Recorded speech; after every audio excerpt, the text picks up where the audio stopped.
The dust bit into exposed skin like crushed glass, but the woman on the ridge did not blink. At 4 feet 9 inches, Specialist Hallie Thorne was almost swallowed by the oversized ghillie suit that broke her silhouette against the limestone.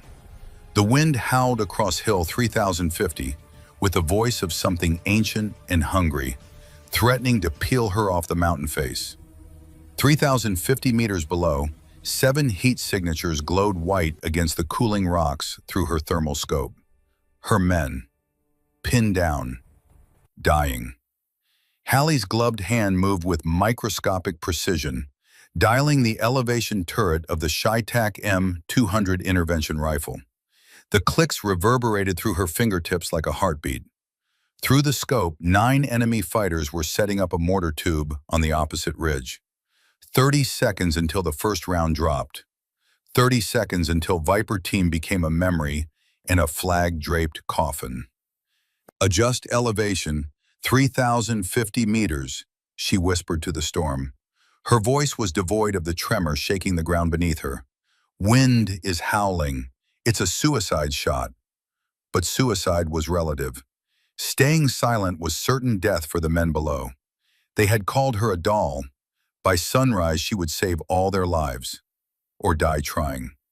The story began 48 hours earlier, when the sun over Forward Operating Base Sentinel was not just a temperature, but a physical weight that demanded submission. The C-130 Hercules transport plane touched down on the shimmering tarmac with a screech of rubber and the acrid smell of burnt brake pads. The rear ramp lowered with hydraulic precision, and the heat rolled in like a living thing, thick and oppressive. It smelled of jet fuel, ancient baked earth, and the particular staleness of a war that had gone on too long. Hallie Thorne stepped to the edge of the ramp and looked down. The drop to the tarmac was perhaps 3 feet. For most soldiers, it was a simple step. For her, it was a reminder of every obstacle she had ever faced. She hopped down. Her boots hit the concrete with a solid thud that felt more definitive than the impact warranted.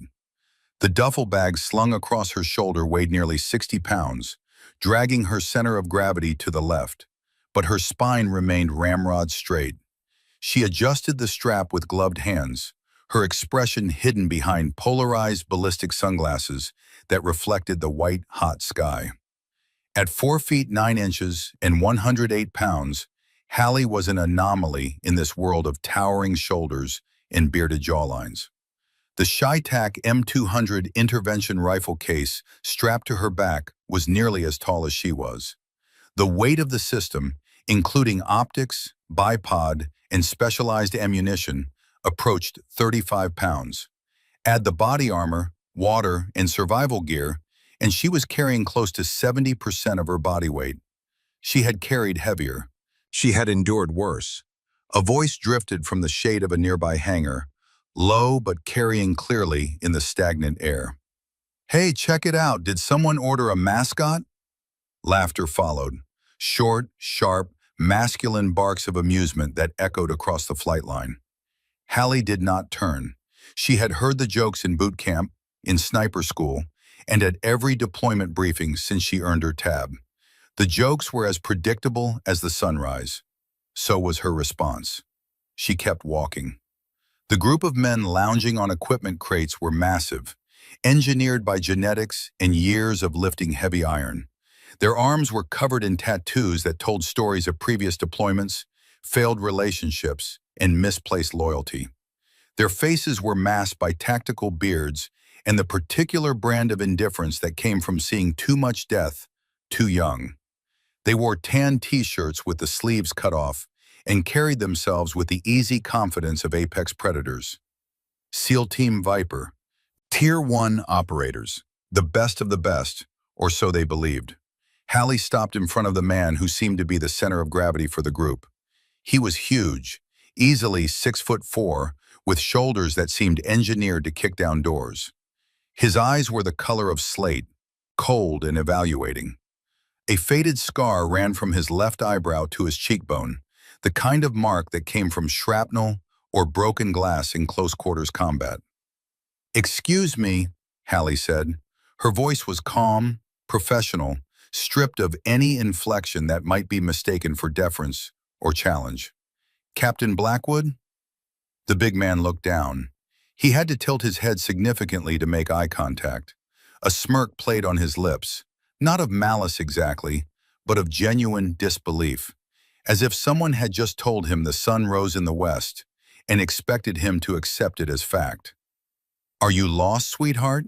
His voice was gravel wrapped in leather, worn smooth by years of shouting orders over gunfire. "The humanitarian aid tent is on the other side of the airfield. I think they're looking for volunteers to hand out stuffed animals to local kids." Hallie reached into her chest rig and produced a manila folder, sealed with red tape. She extended it without comment. "Specialist Hallie Thorne, attached scout sniper for Operation Viper Strike. Orders from JSOC." The silence that followed was heavy enough to have physical weight. The other SEALs stopped cleaning their weapons. One man, a mountain of muscle with a shaved head and a neck as thick as Hallie's thigh, paused mid-sip from his water bottle. Another, younger with the kind of jawline that belonged on a recruiting poster, actually laughed out loud. Captain Garrett Blackwood took the folder. He flipped through the pages with agonizing slowness, as if reading a menu he intended to reject. His eyes scanned from her dusty boots to the top of her helmet, which sat slightly too large on her head, despite the adjustment straps being cinched to their tightest setting. "You're the sniper," Blackwood said. It was not a question, it was an accusation. "Yes, sir." "Command said they were sending support, not a—" He paused, searching for a word that would not technically violate regulations regarding conduct, but would still sting. "A doll." The word hung in the air like smoke. The younger SEAL with the jawline snorted into his water bottle. "That's it. We got ourselves a tactical doll." Hallie's expression did not change.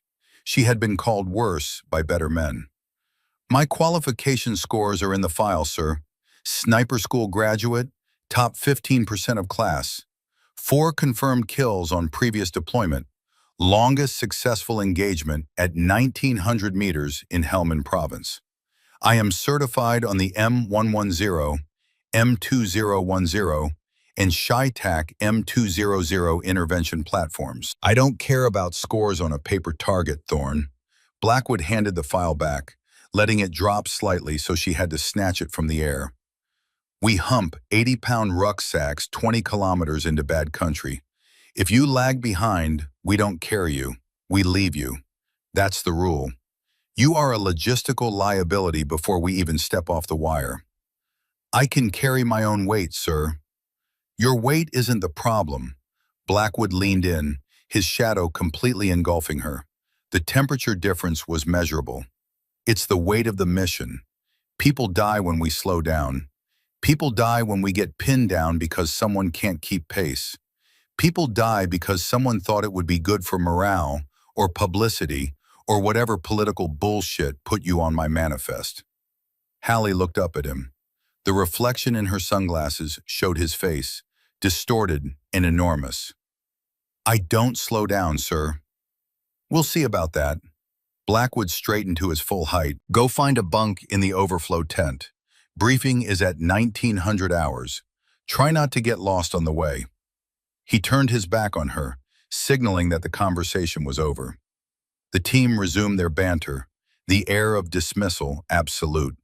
To them, she had already ceased to exist as anything more than a checkbox on a diversity initiative form. Hallie stood there for a moment. The heat radiating off the tarmac burned through the soles of her boots.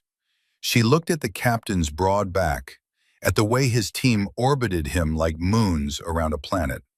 She felt the familiar burn of humiliation in her chest, hot and acidic. But she pushed it down into the cold, dark place where she kept everything that might make her hesitate. She gripped the strap of her duffel bag tighter. Her knuckles turned white beneath the gloves. "Copy that, sir," she whispered to no one but the wind. She turned and walked toward the barracks, her jaw set, her purpose clear. The Tactical Operations Center was a bubble of refrigerated air and artificial light, a stark contrast to the oppressive heat waiting just outside the canvas walls. Inside, the hum of a diesel generator provided a low, constant drone that vibrated against the ribcage. Dust motes hung suspended in the beams of light cutting through the gloom, and the air smelled of stale coffee, sweat, and the particular brand of tension that preceded violence.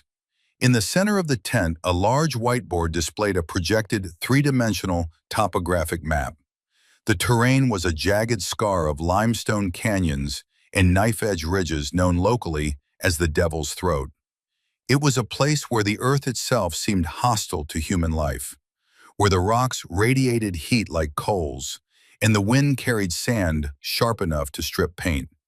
Hallie stood in the shadows near the entrance, arms crossed over her chest. She had shed the oversized helmet, revealing short-cropped hair that did nothing to soften the sharp angles of her face.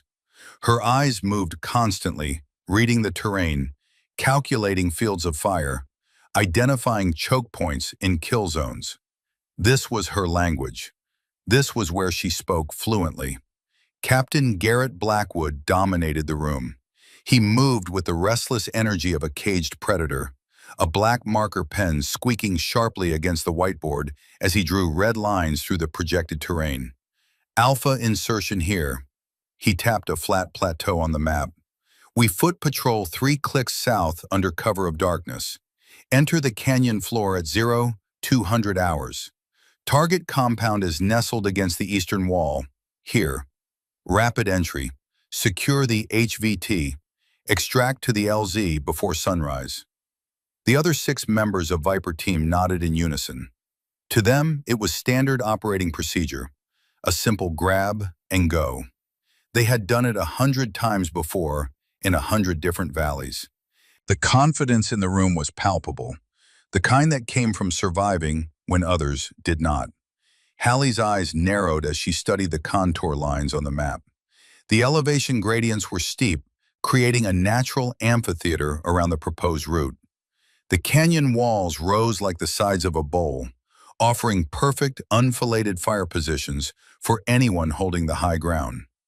To walk into that space was to put your head in a noose and hope no one pulled the rope. "Sir," Hallie's voice cut through the drone of the generator. It was not loud, but it had a frequency that demanded attention. Blackwood paused, the marker hovering over the board. He turned slowly, an expression of mild annoyance tightening his jaw. "Questions, Thorne?" The route through the canyon floor. Hallie stepped out of the shadows. She walked toward the map, her small stature making the seals around the table look like giants. "It's a kill box. The canyon walls offer perfect overlapping fields of fire for anyone sitting on the ridges. If you get pinned down there, you have no cover and no concealment. It's a tactical dead end." "We operate under darkness, Thorne." Blackwood dismissed her with a wave of the marker. "We have thermal superiority, night vision. Besides, Reaper drones are on station for close air support if things get loud. The meteorological report indicates a high probability of a haboo forming in the next 12 hours. Hallie persisted. She reached for the laser pointer on the table, but a large hand covered it before her fingers made contact. Kruger, the team's heavy weapons specialist. He did not look at her. He just leaned his considerable weight on the table, blocking her access. Hallie withdrew her hand slowly. "If the sandstorm hits, air support is grounded. Your thermal superiority vanishes. You'll be blind in a valley while the enemy holds the high ground." "You worry too much, doll," Kruger grunted. A smirk hid somewhere in his beard. "We've been doing this since you were playing with actual dolls." "I'm analyzing the risk," Hallie corrected. Her voice hardened, just a fraction. "There's an overwatch position here." She pointed with her finger toward a jagged peak, marked at elevation 3050 on the map, far above the canyon floor. "If I insert early and climb to this ridge, I can cover your advance even if the weather turns. It gives me a clean line of sight into the compound and the surrounding cliffs." Blackwood sighed. It was the sound of a man whose patience had been tested past its limit. He dropped the marker onto the tray with a clatter and walked over to Hallie, looming over her until she had to crane her neck to look him in the eye. "Let's get one thing very clear, Specialist." His voice was low and dangerous, the kind of tone that preceded violence. "This is a direct action raid. Speed and violence of action. I do not need a support sniper wandering off on a solo hiking trip 3 kilometers away from the team. If you get compromised up there, I am not sending my men to fetch you. Do you understand me?" "I'm not asking you to fetch me, sir. I'm offering to clear the path." "Your job," Blackwood interrupted, poking a finger toward her chest, but stopping an inch away, "is to trail the formation, watch our six, and stay out of the way. If we need a long gun, we'll ask for it. Until then, you are luggage. Do you copy?" The tent went silent. The disrespect was palpable, thick enough to taste. The other SEALs watched with the detached interest of men watching someone else's humiliation. Hallie looked at the map one last time, at the ridgeline that offered salvation, and then at the men who were too arrogant to see the trap closing around them. She stepped forward, desperate to point at the crucial choke point one last time, to make them see the geometry of the ambush waiting to unfold. But Kruger shifted his massive torso, completely blocking her view of the map, effectively walling her off from the planning circle. "Excuse me," Kruger said. He did not move an inch. Hallie realized then that it was not about tactics.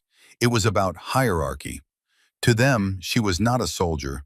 She was a quota, a checkbox, a liability wrapped in Kevlar and good intentions. She stepped back, retreating into the cold, professional detachment that had kept her sane through 4 years of this. She let the mask settle over her features, smooth and impenetrable. "Copy that, sir," Hallie said. Her voice was empty of emotion. "Trail and observe." Blackwood nodded, satisfied that order had been restored. "Good. Wheels up at 0400. Get your gear squared away." Hallie turned and walked out of the tent into the suffocating night. The wind was picking up, hot and dry, carrying the first gritty taste of sand. The sky to the west was no longer clear. It was a bruised, ugly color that did not belong in nature. They were walking into a trap, and she was the only one who could hear the cage door creaking shut. The night before a mission was always the same. The base settled into a tense quiet, broken only by the distant hum of generators and the occasional bark of a guard dog.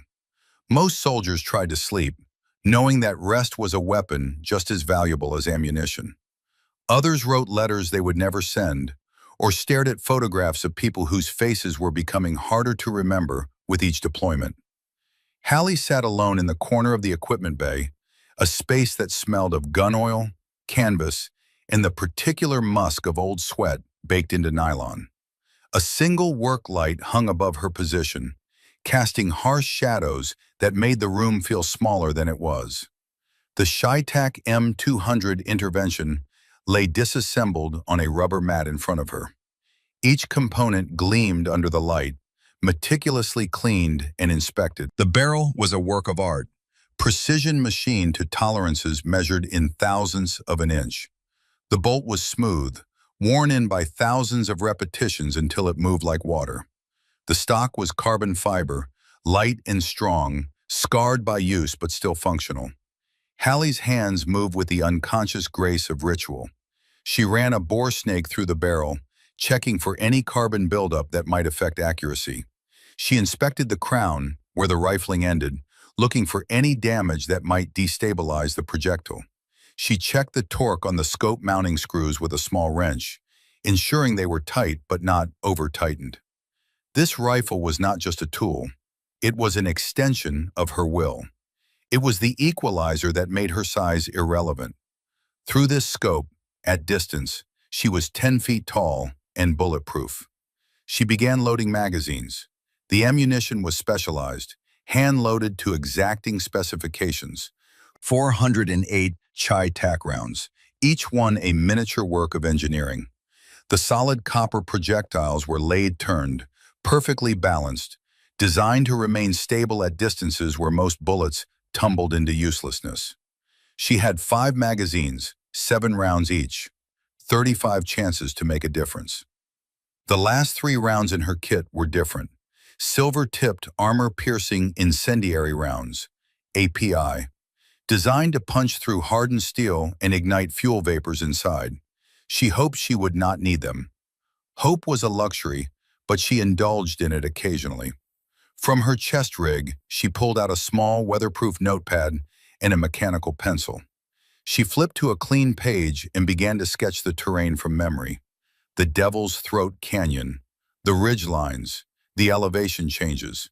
She marked potential hide sites, likely enemy positions, fields of fire, dead zones. If they would not listen to her in the briefing, she would be ready anyway. She pulled out her Kestrel weather meter, a small electronic device that measured wind speed, temperature, barometric pressure, and humidity. She turned it on, watching the numbers stabilize. Currently, the wind was gusting to 20 knots from the west. Barometric pressure was dropping steadily. Temperature inversion was likely as the desert cooled. The haboo was coming. The meteorological models were clear. Within 12 hours, a wall of dust 3,000 feet high would sweep across this region with the inevitability of a tide. Visibility would drop to near zero. Communications would fail as ionization from the storm scattered radio waves. Aircraft would be grounded, and Viper team would be alone in a valley with no cover. Hallie closed her eyes and ran through the calculations in her head. If she could get to Hill 3050, the elevation would put her above the worst of the storm. Thermal optics could cut through the particulate matter, reading the infrared radiation of warm bodies against cooler rocks. She would be able to see what no one else could see. She would be their eyes, their guardian angel, whether they wanted one or not. A sound at the entrance made her look up. Brennan, the team medic, stood in the doorway. He was younger than the others, maybe 29, with a kind of lean build that came from running marathons for fun. His hands were never still, always fidgeting with medical tape or checking the contents of his aid bag. "Can't sleep either?" Brennan asked. "Sleep is for people who trust the plan," Hallie replied. Brennan walked over and sat down on an equipment crate, keeping a respectful distance. He watched her hands moving over the rifle components with the fascination of someone watching a craftsman at work. "You really think the captain's wrong about the route?" he asked quietly. "I think the captain is operating on incomplete information and confirmation bias," Hallie said. "He's done 100 successful raids, so he thinks this one will be the same. But terrain dictates tactics, not tradition. You could be wrong too." "I could be," Hallie nodded. "But if I'm wrong, you all walk out safely, and I wasted a climb. If he's wrong, you all die in a canyon, and I have to live with not trying hard enough to stop it." Brennan was quiet for a moment. "For what it's worth, I think you're probably right. But the captain doesn't like being second-guessed, especially not by—" He stopped himself. "By a doll?" Hallie finished for him. Brennan had the decency to look uncomfortable. "I wasn't going to say that. But you were thinking it." Hallie began reassembling the rifle. "It's fine. I've been hearing it my whole career. The joke stops being funny when the bullets start flying." "You really climbed to 1,900 meters in Helmand?" Brennan asked, changing the subject. 2,200, Hallie corrected. "But I only claimed 1,900 on paper. Anything over 2,000, people start asking questions. Start wanting to study you. I prefer to be underestimated." "Mission accomplished on that front," Brennan said with a slight smile. Hallie snapped the bolt into place with a satisfying metallic click. She lifted the rifle, checking the scope alignment by focusing on a distant point across the room. Satisfied, she set it down gently. "Get some sleep, Brennan," she said. "Tomorrow's going to be ugly." "What about you?" "I'll sleep when I'm dead." Hallie pulled out a laminated map and a red grease pencil. "Right now, I have a mountain to memorize." Brennan stood, hesitated, then spoke quietly. "If things go sideways tomorrow, I'm glad you'll be out there. even if the captain won't say it. He left before Hallie could respond. She sat alone with her rifle and her maps, planning for a battle no one else believed was coming. 0400 hours arrived with the inevitability of a headsman's axe. The team assembled on the tarmac in the pre-dawn darkness, the air already warm and oppressive. The MH-60 Black Hawk helicopter sat on the pad, rotors beginning to turn, creating a rhythmic thumping that vibrated through the chest. The crew chief performed final checks, his movements efficient and practiced. Hallie stood slightly apart from the main group, her gear secured and triple-checked. The chai tack was strapped to her back in its drag bag, the weight familiar and almost comforting. Her ruck weighed 72 pounds. She had weighed it 3 times to be certain. Body armor, ammunition, water, survival gear, climbing equipment, medical kit, communications gear. Everything she needed to be self-sufficient for 72 hours. Captain Blackwood walked down the line, inspecting his men with the eye of a craftsman checking his tools. He paused at Hallie, looking down at her with an expression that might have been concern or might have been annoyance. "Last chance to stay behind, Thorne," he said. "No shame in admitting this is beyond your physical capacity." "I'm good to go, sir," Hallie replied. Blackwood studied her for a moment longer, then nodded curtly. "Stay with Kruger. He'll set the pace. If you fall more than 50 meters behind, we leave you with a radio and a grid coordinate for pickup. Clear?" "Crystal, sir." The team boarded the helicopter, the crew chief directing them to their positions with hand signals. Hallie took the rear seat, the position of least importance, where the new guy or the tag-along usually sat. She buckled her harness and pulled her headset on, the foam cushions blocking out some of the rotor noise. The pilot's voice crackled over the internal comms. "Viper 1, this is Eagle 1. All passengers secure, ready for departure." "Eagle 1, Viper 1, take us up," Blackwood responded. The helicopter shuddered, the turbines spooling up to full power. The skids lifted off the tarmac with a lurch, and the world fell away beneath them.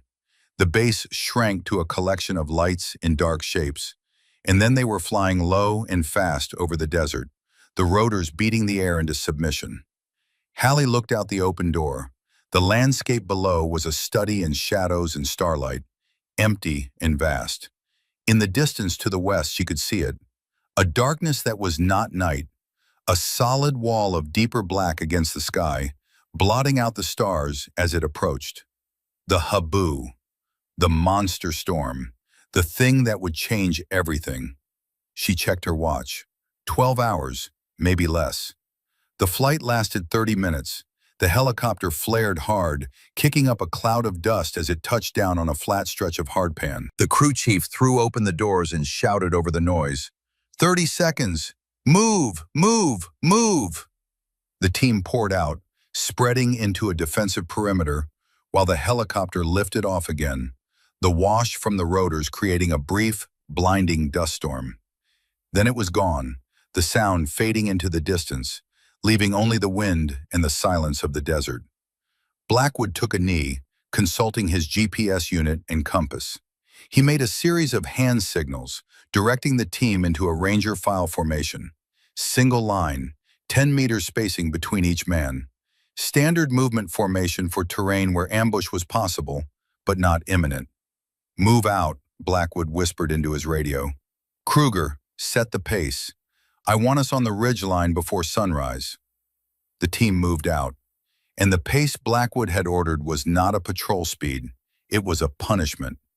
Kruger, at 6'3" and 230 pounds of muscle, moved with long, loping strides that ate up the broken ground. His legs were like pistons, efficient and tireless. The men behind him matched his pace easily, their taller frames covering distance with mechanical precision. For Hallie, every step was a calculation of biomechanics and willpower. At 4'9", she could not simply step over obstacles the others cleared with ease. She had to navigate them. The terrain was a nightmare of loose shale and jagged limestone that threatened to twist an ankle with every misplaced boot. Rocks that came to mid-shin on the others came to her knees. Slopes that were mildly steep for them were near vertical for her shorter legs. The weight of the ruck cut into her trapezius muscles, creating a burning ache that radiated down her spine. The straps dug deep enough to restrict blood flow, making her fingers tingle with numbness. She adjusted them repeatedly, trying to find a position that did not feel like slow strangulation.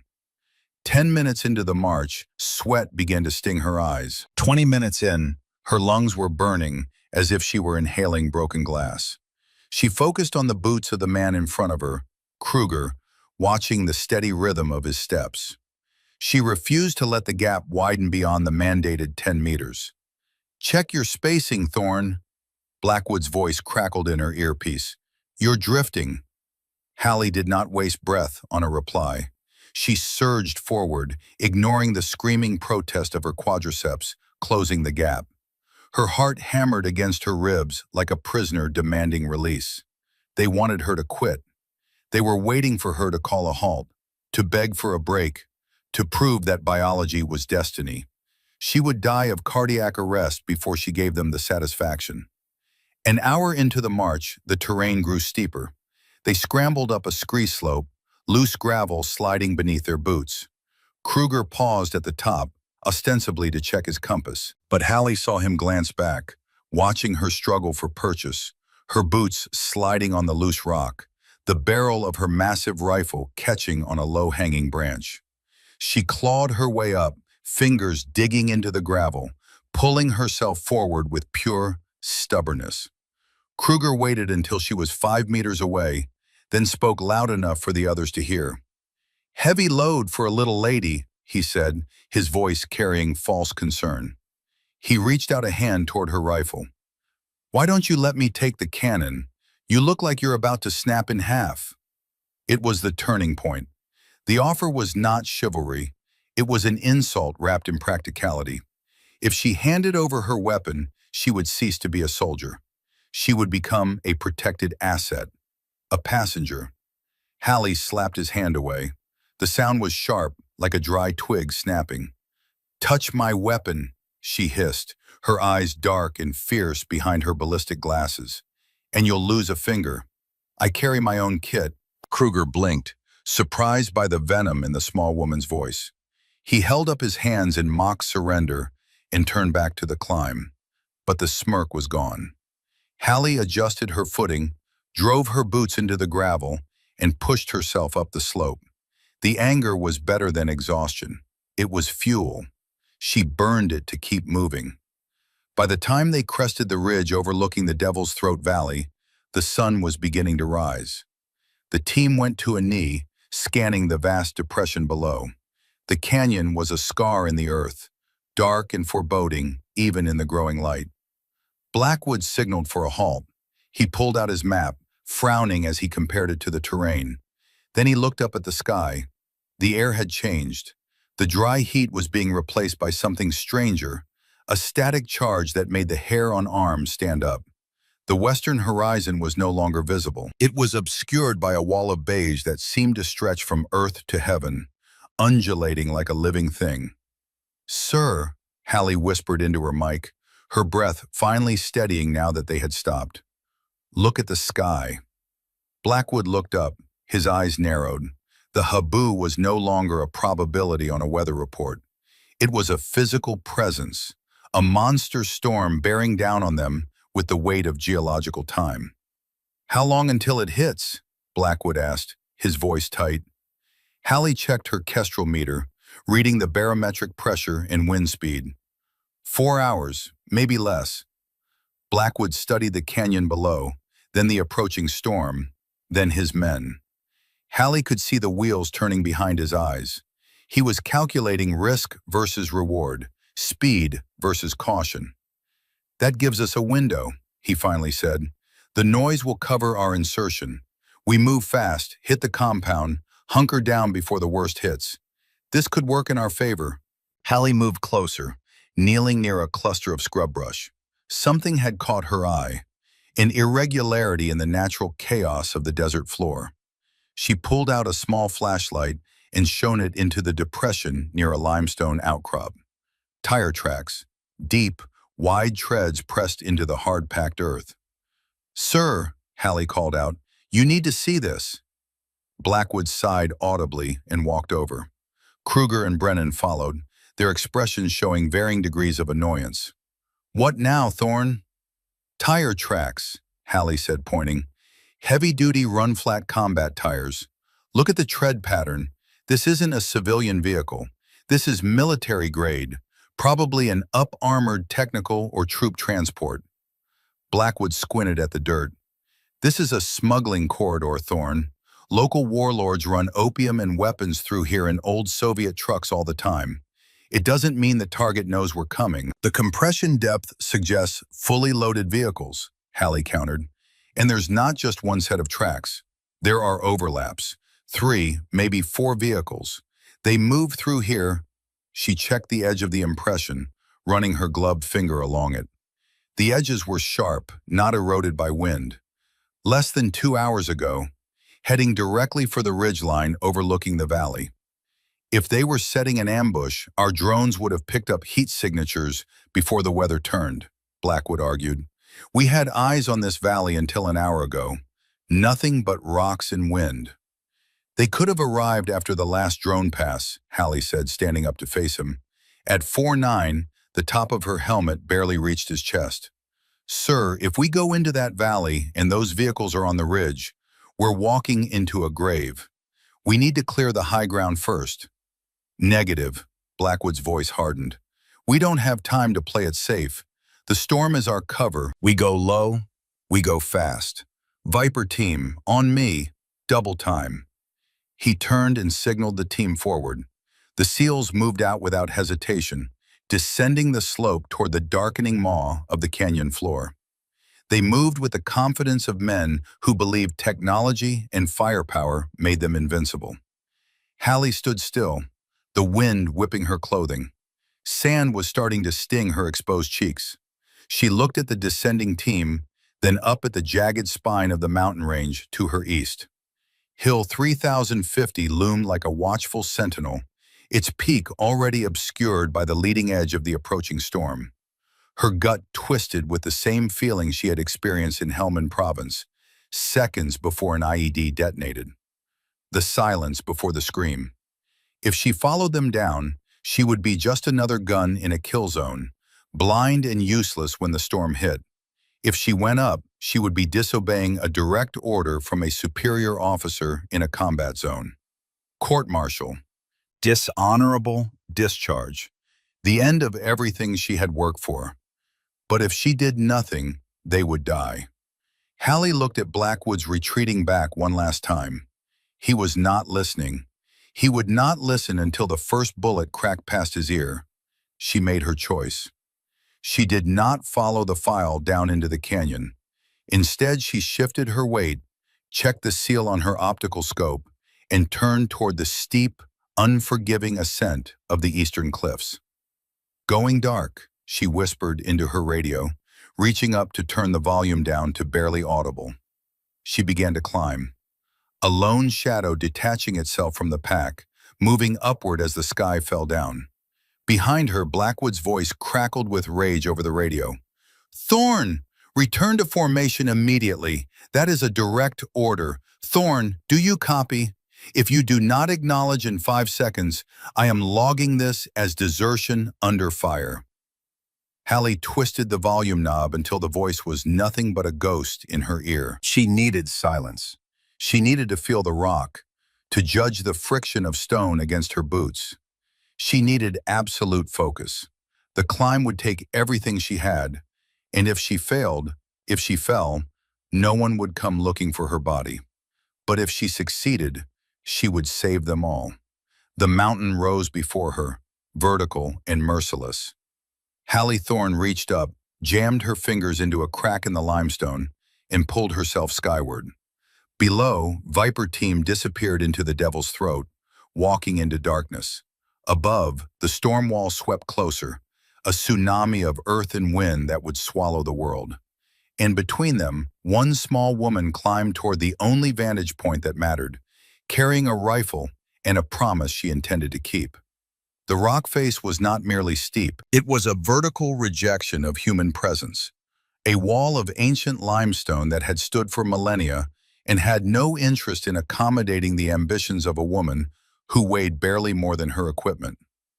Hallie Thorne clung to the mountain, her fingers jammed into a crevice barely wide enough for the first knuckle. The wind was no longer just a sound. It was a physical force, a massive hand trying to peel her off the cliff face and hurl her into the void below. 300 feet up, another 200 to go before she reached the summit plateau of Hill 3050. Her fingertips screamed. The limestone was sharp, aggressive, designed by geology to cut and tear. Through the shredded fabric of her gloves, she could feel the warm wetness of blood making her grip slick.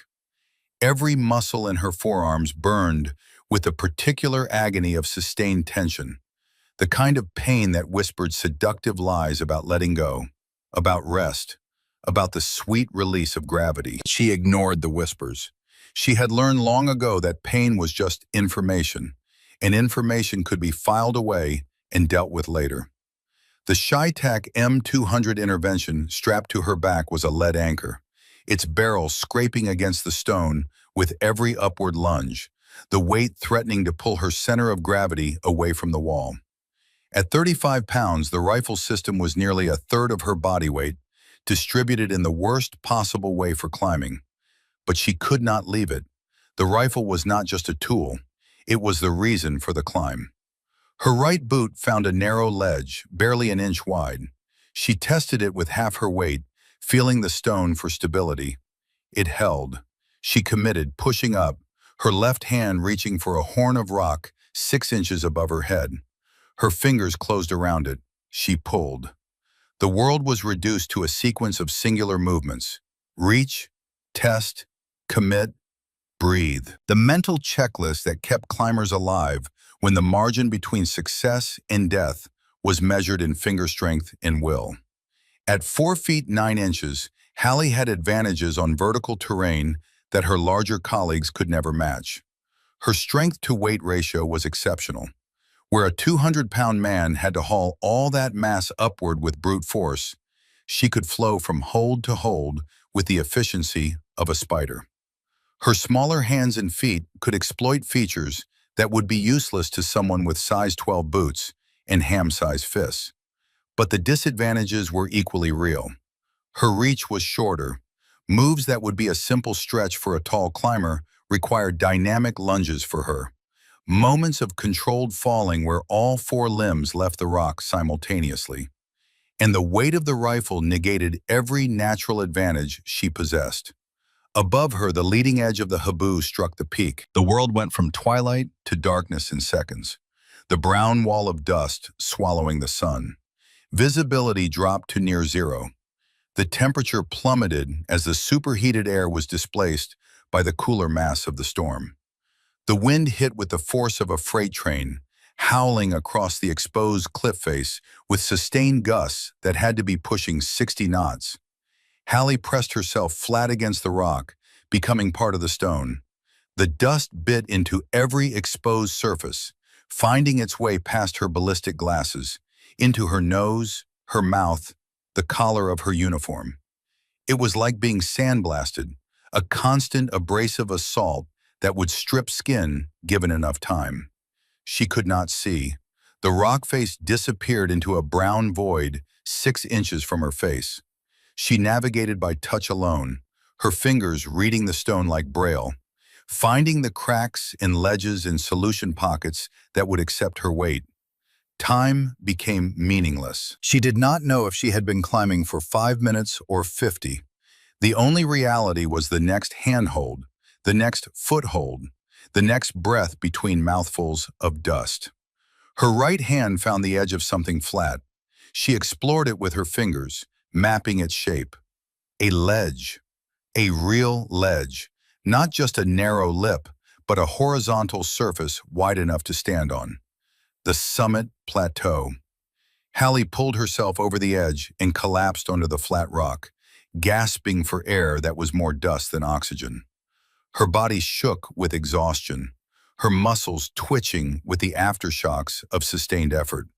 For 10 seconds, she allowed herself the luxury of simply existing, of not fighting gravity or wind or doubt. Then she rolled onto her stomach and got to work. The summit of Hill 3050 was a flat expanse of broken limestone, roughly 30 meters across, ringed by boulders that provided some shelter from the wind. It was not comfortable, but comfort had never been part of the job description. Hallie crawled toward the northern edge, the direction of the canyon floor, dragging the rifle case behind her.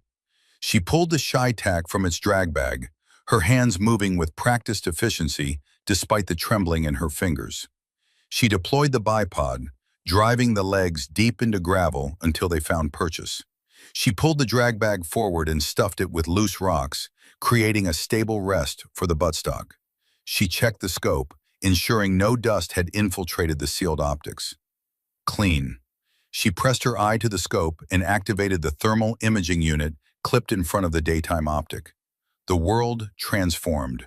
The swirling brown chaos disappeared, replaced by the clean digital contrast of grayscale. The thermal sensor read infrared radiation, the heat signature of objects against the background temperature. The storm was invisible to this technology.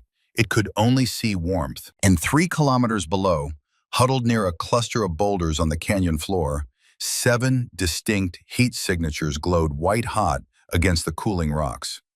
Viper team, alive, stationary.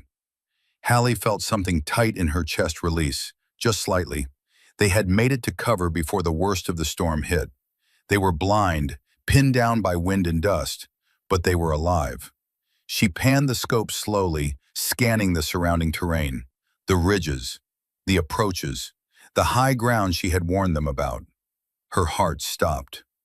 On the opposite ridge, parallel to her position but 200 meters lower in elevation, 9 heat signatures were moving in tactical formation.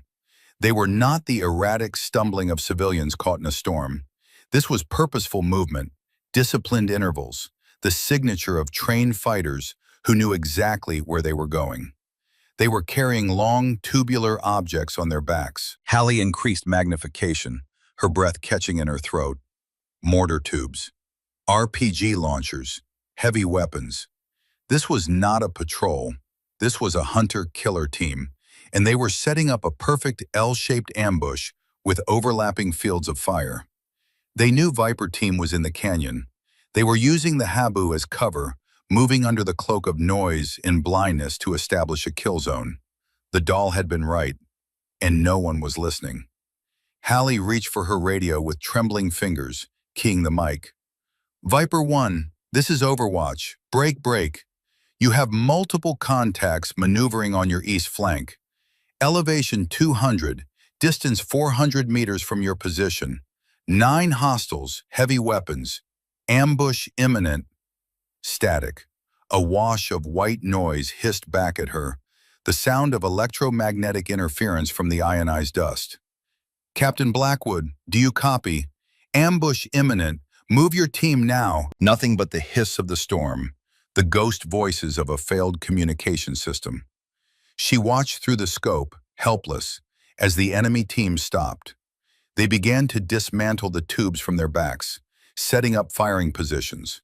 The heat bloom of a mortar base plate being anchored into the ground was unmistakable. They were methodical, professional. This was not the first time they had done this. Hallie looked at her rifle. She checked the range with the laser rangefinder built into the scope. 3,050 meters, 3.05 kilometers. It was a distance that existed beyond the edge of most ballistic charts. A range where bullets spent so much time in flight that wind, temperature, humidity, and the rotation of the Earth itself became significant variables in the equation. At this range, the bullet would be in the air for nearly 4 seconds. 4 seconds of flight time, during which the wind could push the projectile dozens of feet off course. 4 seconds during which the target could move, duck, or simply cease to exist as a valid point of aim. It was, by any reasonable standard, an impossible shot. and she would have to make it 9 times. Hallie looked down at Viper Team, glowing and unaware in the thermal image. Captain Blackwood, Kruger, Brennan, the men who had mocked her, dismissed her, called her a doll. They were 30 seconds away from annihilation, and they did not even know it. Communication was dead. The chain of command was broken. There was no one to ask for permission, no one to validate her calculations, no one to tell her she was authorized to engage. She was alone with her rifle and her conscience. Hallie Thorne exhaled slowly, purging the doubt from her lungs, along with the dust-laden air. She slid her finger into the trigger guard of the Chi-Tac, feeling the familiar curve of the metal against her skin. "I am the radio now," she whispered to the storm. The first shot would tell them everything they needed to know. The ambush did not begin with a shout or a warning. It began with the rhythmic, mechanical thumping of a PKM machine gun tearing through the storm, the sound arriving seconds before the impacts, as supersonic rounds chewed into the boulders protecting Viper Team. 3,000 meters below Hallie's position, the world exploded for Captain Garrett Blackwood. He had been crouched behind a limestone outcrop, checking his GPS unit and cursing the static on his radio when the first rounds hit. The air around him erupted in geysers of pulverized rock and ricocheting metal. The sound was overwhelming, a sustained roar that drowned out even the wind. "Contact! Contact right!" Blackwood screamed into his radio, knowing no one could hear him, needing to scream anyway. 3 o'clock! Suppressing fire! But 3 o'clock was meaningless in a world where the horizon had been erased. The Habu had reduced their reality to a sphere of brown chaos 10 meters in diameter. They could not see the enemy. They could only react to muzzle flashes that appeared like lightning in the murk, gone before eyes could track them. Kruger swung his M249 SAW in the direction of the incoming fire and unleashed a long burst, the weapon shaking in his massive hands as it vomited brass casings onto the rocks. The act was futile, firing at ghosts, but it was better than dying without fighting back. "Return fire! Suppress them!" Kruger roared, his voice barely audible over the cacophony. The team scattered to whatever cover they could find, their carefully planned formation disintegrating under the weight of incoming violence. They had been caught in the exact scenario Hallie had warned them about, pinned in a depression with enemy on the high ground, blind and outmaneuvered. Blackwood scrambled toward a low rock shelf, trying to rally his men, trying to make sense of the chaos. A round caught him in the left shoulder, spinning him like a rag doll. The impact felt like being hit with a sledgehammer, a massive blunt force that shut down his entire left side. He hit the ground hard, the breath driven from his lungs, tasting blood and dust. His hand went to his shoulder. It came away red and wet, through and through, probably a ricochet off the rocks, but it rendered his left arm useless. The pain came seconds later, a white-hot spike that threatened to shut down his consciousness. Through the haze of shock and pain, a terrible clarity settled over him. The tire tracks, the warning about the canyon, the plea to secure the high ground. She told us. The realization was more bitter than the blood in his mouth. He had led his men into a slaughterhouse because he could not tolerate being questioned by someone who weighed 100 pounds and stood barely tall enough to ride a roller coaster. 3,000 meters above, Hallie Thorne watched the massacre unfold to her thermal scope with the detached calm of a surgeon. She saw Blackwood go down, his heat signature flaring bright around the wound as blood, warmer than ambient temperature, soaked his uniform. She saw the team's defensive perimeter collapsing inward, contracting like a dying star.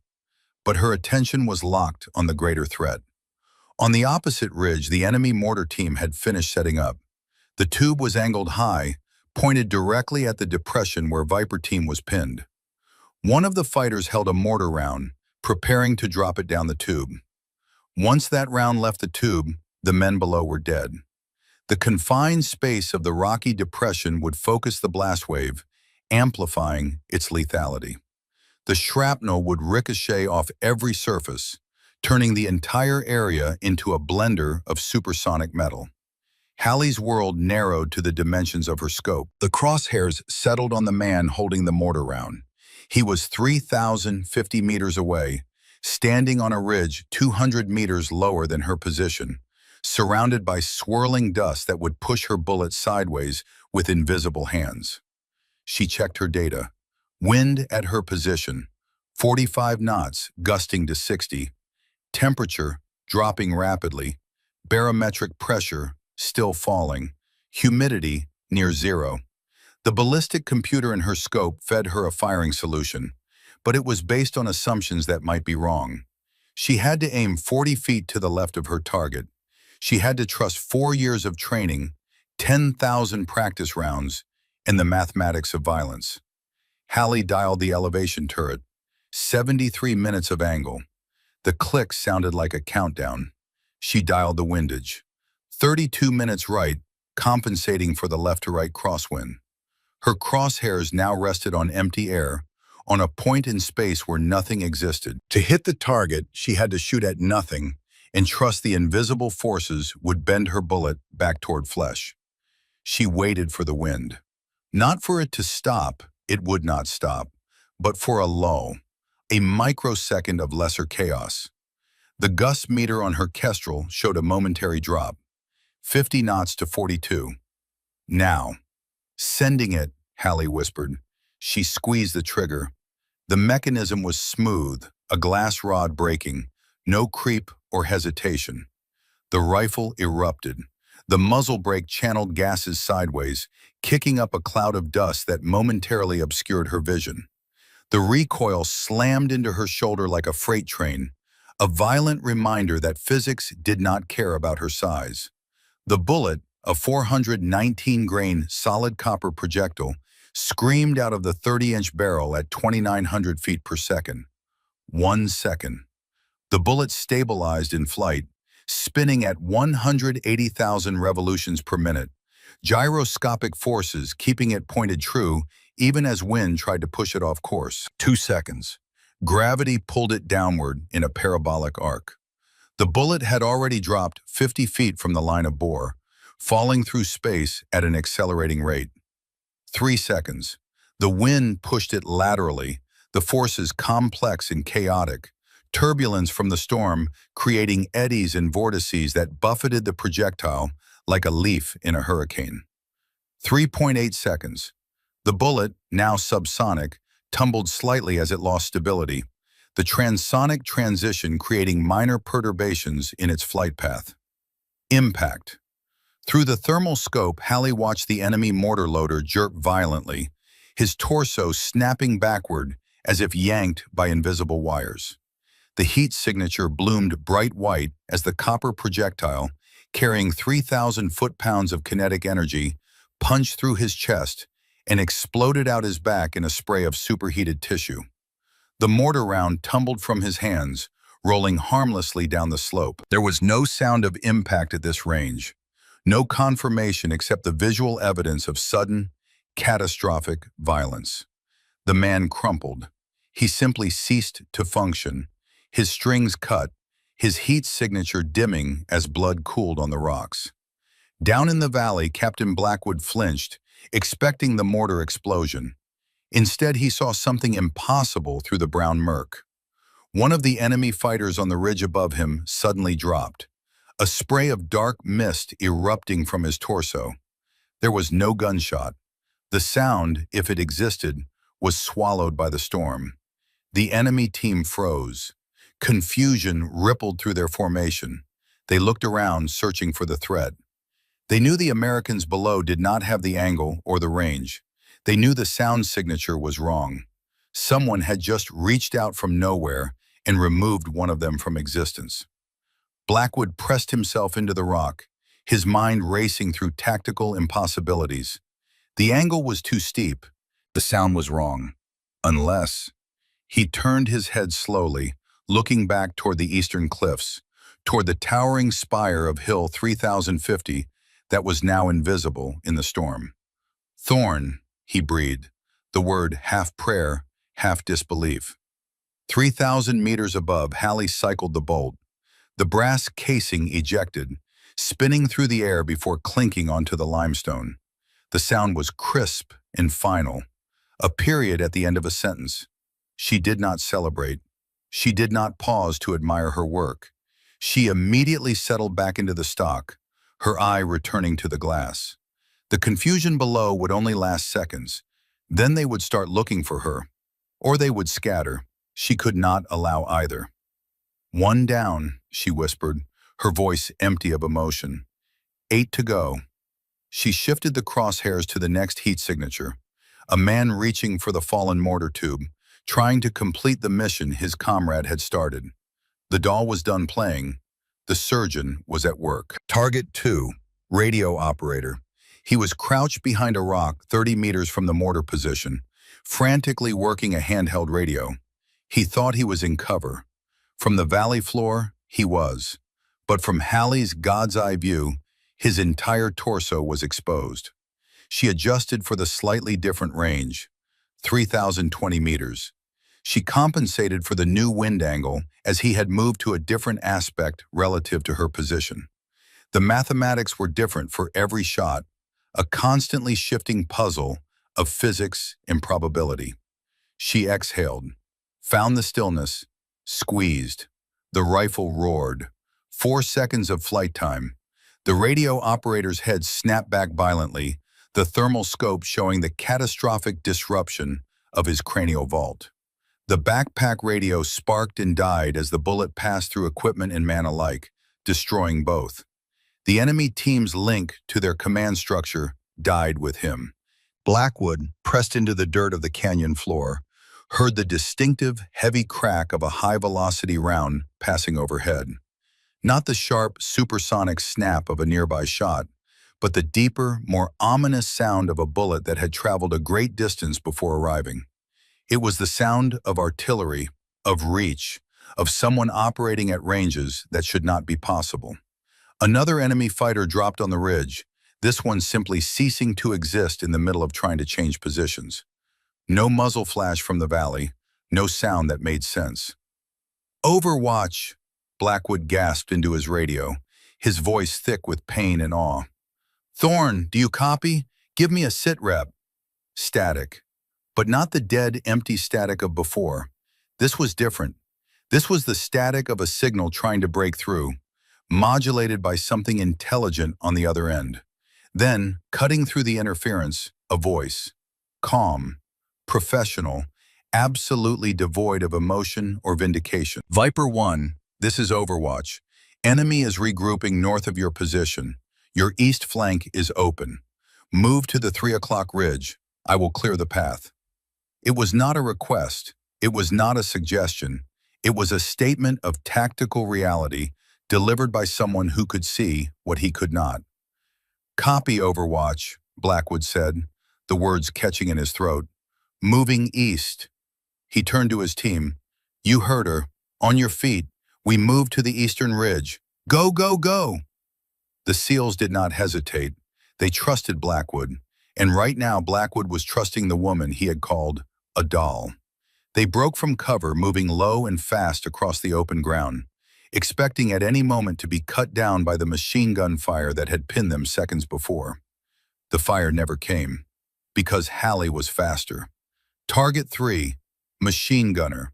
He was the immediate threat, the PKM laying down suppressing fire that would shred anyone caught in the open. He was prone behind a low berm, the weapon mounted on its bipod, belt-fed ammunition snaking from a metal can at his side. Halley did not aim at the man. She aimed at the ammunition can. The Shytac barked. The API round, armor-piercing incendiary, struck the metal can and punched through. The burning phosphorus compound in the bullet's tip ignited the propellant in the linked cartridges. The can exploded in a brilliant white flare visible even through the storm, a cascading detonation that consumed the gunner and his weapon in a ball of flame. The suppressing fire stopped. Viper team sprinted across the gap, reaching the cover of the eastern ridge unscathed. They pressed themselves into the rocks, gasping for breath, staring at each other with the wide-eyed look of men who had just walked through a minefield and somehow found every step between the mines. Jesus Christ, Kruger breathed. She's killing them all. She's saving us all, Brennan corrected, his medic's bag already open, pulling out bandages for Blackwood's shoulder. On the opposite ridge, the enemy team was no longer a cohesive unit. They were terrified individuals, firing blindly into the storm, trying to find the ghost that was picking them off, one by one. They did not understand that the ghost was not in the storm. She was above it, looking down like a hawk circling over prey. Target 4, squad leader. He was waving his arms, trying to rally his men, shouting orders that were lost in the wind. Leadership. Remove the leadership and the unit collapses. Hallie fired. The squad leader dropped mid-gesture, his arms still raised as if appealing to a god who did not answer. Target 5. Fighter attempting to flee. He had broken cover, running downslope toward dead ground where he thought he would be safe. Hallie led him like a clay pigeon, calculating his speed, his angle, the arc of his descent. She squeezed the trigger. He tumbled, momentum carrying his corpse another 20 meters down the slope before it came to rest against a boulder. 5 down, 4 to go. The enemy was breaking. 2 fighters threw down their weapons and ran, disappearing into the storm without looking back. Hallie let them go. She was not hunting for sport. She was eliminating threats. The 2 remaining fighters were smarter or more disciplined. They went to ground in a cluster of rocks that offered overhead protection, making themselves small, trying to become invisible. But thermal imaging did not care about cover. It saw warmth, and warm bodies glowed like beacons. Hallie shifted position slightly, changing her angle of fire. From her elevated position, she could see into their hiding spot, the slight difference in perspective making their cover useless. Target 6. The leftmost fighter. She fired. He slumped. Target 7. The fighter in the center realized they were being shot from above. He looked up, trying to spot the muzzle flash through the storm. Hallie fired before he finished turning his head. He looked up at the sky and died looking up. 7 down. Hallie scanned the ridge, searching for the 8th and 9th signatures. There. Moving fast, low-crawling toward a technical truck that was parked in defilade behind a large boulder. The vehicle was an up-armored Toyota Land Cruiser, the kind favored by irregular forces throughout the region. Mounted on the back was a heavy DSHK machine gun, a relic of Soviet wars but still capable of putting half-inch rounds through engine blocks at a mile. If that truck made it into the open, if that gun came to bear on Viper Team's position, all of her work would be undone. The DSHK could chew through the rocks they were hiding behind. It could pin them down long enough for reinforcements to arrive. Targets 8 and 9. The vehicle and its crew. Hallie reached into her magazine pouch and pulled out her last API round. She had been saving it for exactly this scenario. She fed it into the chamber, the brass case sliding home with a smooth click. The truck's engine started. A plume of hot exhaust gases bloomed in the thermal image as the diesel motor rumbled to life. The vehicle lurched forward, accelerating hard, bouncing over rough terrain toward a position where the heavy machine gun would have a clear line of fire. Hallie had one chance. The truck was moving at perhaps 30 kilometers per hour, weaving between boulders, the driver trying to present a difficult target. At 3,000 meters, she needed to lead the vehicle by nearly 40 meters, aiming at a point in space the truck would occupy 4 seconds in the future. She tracked the movement, her crosshairs dancing ahead of the target, predicting the path. The truck would have to thread a gap between 2 large boulders. It would have to slow down, just for a second. The nose of the truck entered the gap. The driver tapped the brakes. Hallie squeezed the trigger. The Shytac bucked against her shoulder, the recoil finding the bruise already forming from the previous 7 shots. The pain was sharp and bright, a reminder that she was still human, still breakable. The bullet flew. 4 seconds of mathematics and faith. The API round struck the front of the engine block, punching through the radiator, through the cast iron casing, through fuel lines and electrical systems. The incendiary compound ignited. The engine did not just fail, it exploded. Through the thermal scope, the result was blinding. The heat bloom expanded instantly, a miniature sun erupting in the storm. The kinetic force of the blast, combined with the forward momentum of the truck, caused it to flip, somersaulting forward like a toy thrown by an angry child. It crashed down on its roof in a shower of sparks and twisted metal. A secondary explosion ripped through the chassis as the ammunition stored for the DSHK cooked off, the heavy rounds detonating in a sustained crackle that sounded like firecrackers. Hallie pulled her eye from the scope, blinking against the strain. Her vision swam, doubled for a moment before stabilizing. She was lightheaded, the altitude and the adrenaline dump combining to make the world feel distant and unreal. She keyed her mic. Viper 1, this is Overwatch. All threats neutralized. 9 confirmed kills. Your path to the extraction LZ is clear. Silence on the radio. Then Blackwood's voice, rough with pain and something that might have been humility.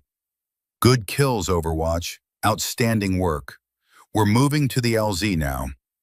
Hallie allowed herself a single, deep breath. The mission was not over.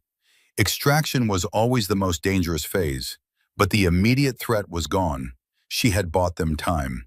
She began to break down her shooting position, preparing to descend. And that was when she heard it. Not through the radio, through the air. The scrape of a boot on stone. The heavy, ragged breathing of men exerting themselves at altitude. Someone was climbing toward her position. Hallie spun, bringing the Shytac around. But the weapon was useless at close range, a 35-pound club. She dropped it, her hand reaching for the Sig Sauer P226 pistol on her hip. A head appeared over the ledge, wrapped in a shamag, eyes wide with fear and fury. Then a second, a third.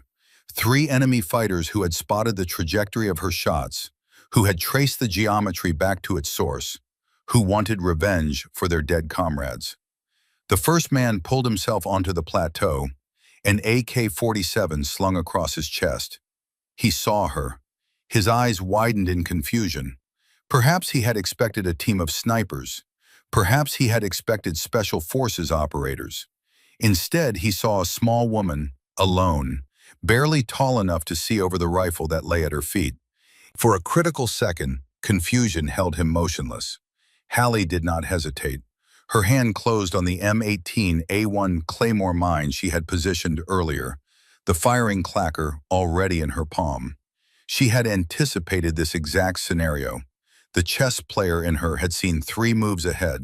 She squeezed the clacker 3 times in rapid succession. The claymore detonated. 700 steel ball bearings, each the size of a marble, exploded outward at 4,000 feet per second in a 60-degree arc. The blast was focused, directional, a horizontal guillotine of supersonic metal that shredded everything in its path. But it was not just the steel. The overpressure from the explosive, focused by the shape of the mine, slammed into the already unstable limestone of the cliff edge. The rock, weakened by millions of years of erosion and thermal stress, gave way. A massive section of the ledge collapsed, taking the 3 fighters with it into the storm-dark void below. They did not scream. There was no time. They simply ceased to exist, erased by gravity and violence. The blast wave hit Hallie like a truck. She was thrown backward, her head cracking against the rock wall behind her. The world went white, then black, then a painful, ringing gray. Debris rained down, fist-sized rocks, gravel, dust that was no longer just dust, but pulverized stone and pulverized men. A sharp shard of limestone sliced across her cheek, hot and bright. Another struck her left thigh, deadening the leg instantly with the deep, nauseating pain of bone bruise. Hallie lay on her back, staring up at the brown sky, her ears ringing so loudly she could not hear the wind anymore. She tried to sit up. The world spun. She slumped back. Her hand found the grip of her pistol, still holstered. She had not needed it. The mine had done the work. She rolled onto her side, gasping for air that tasted of copper and cordite. Blood trickled down her face, warm and sticky. Her left leg refused to obey commands. A dead weight attached to her hip. She crawled toward the edge of the plateau, looking down. The path she had climbed was gone. The explosion and the rock slide had erased it, leaving only a vertical expanse of loose scree and razor-sharp shale, dropping 500 feet before leveling out into a steep slope. There was no way down, not by climbing. And then she heard it, faint through the ringing in her ears, the distinctive thump, thump, thump of helicopter rotors. The MH-60 Blackhawk coming for extraction. She looked over the edge of the cliff. Far below, barely visible through the storm, she could see heat signatures. Viper team in a defensive perimeter waiting for the bird. They were not boarding. They were standing in formation looking up, looking for her. They were waiting. Stubborn bastards, Hallie muttered, blood on her teeth. She could not climb down. The path was destroyed. She did not have the strength left anyway. Her arms were shaking, her fingers stripped raw, her leg useless. But she could surf. Hallie tightened every strap on her gear, securing the shy-tack to her back with paracord, pulling it tight enough to cut into her shoulders. She grabbed a flat piece of limestone, roughly the size of a cafeteria tray. She dragged herself to the steepest section of the scree slope. This was insane. This was suicide. This was the only option. "Coming out," she whispered into her radio. She did not wait for a response. She pulled herself over the edge and jumped. She hit the loose shale and immediately began to slide, accelerating rapidly. She threw the flat stone beneath her, using it as a sled, using the rifle on her back as a rudder. She leaned left and right, steering through the chaos, riding the avalanche she had created. Rocks the size of bowling balls tumbled alongside her. The dust was blinding. The roar of the landslide was deafening. She was falling and flying and dying and living all at once. 500 feet of controlled falling. A violent descent through loose scree that threatened to swallow her whole. She used her boots as brakes, digging in when she accelerated too fast, lifting them when she needed speed to clear obstacles.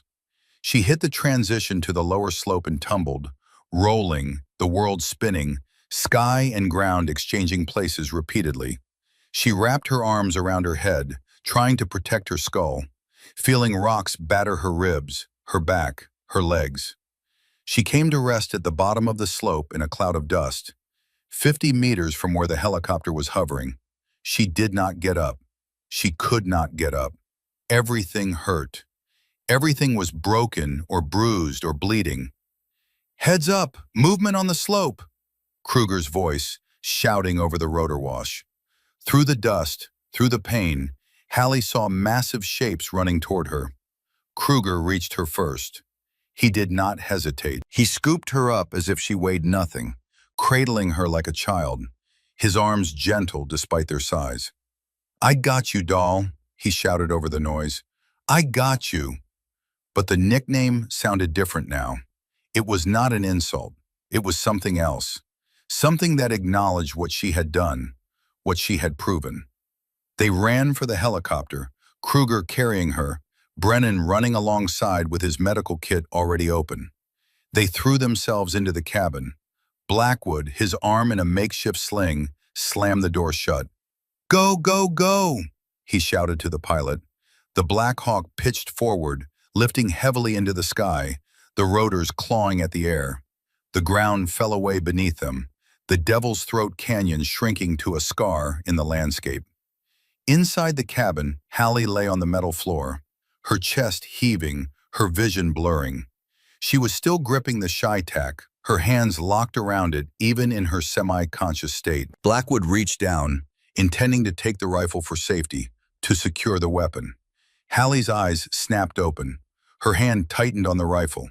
"My weapon," she rasped. Blackwood withdrew his hand immediately. He nodded once. a gesture of respect and understanding. She had earned it. She had earned all of it.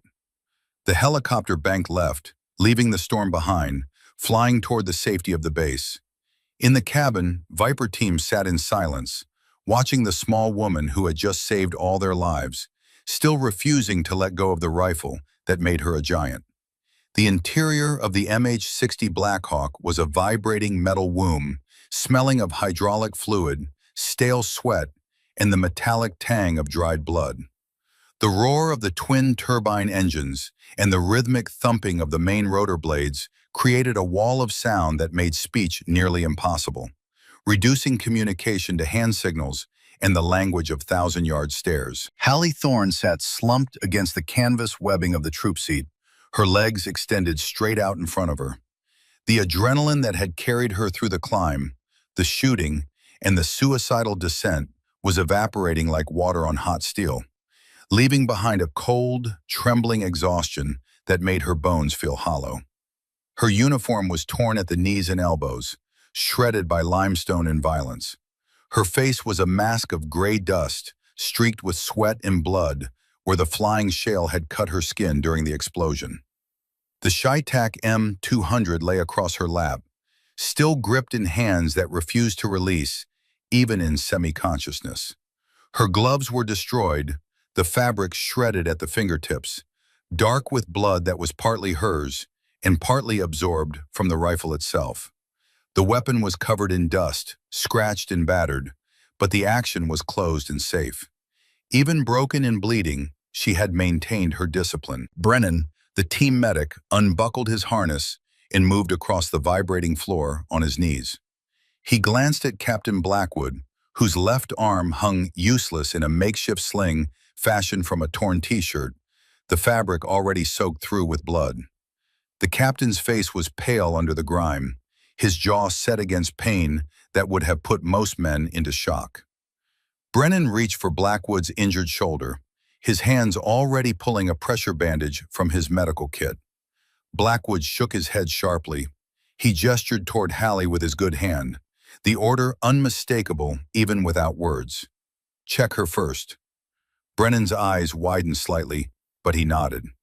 In the unwritten code of special operations, officers did not yield medical priority to enlisted personnel. That Blackwood would do so now spoke volumes that would echo through the team long after this mission became a story told in quiet bars.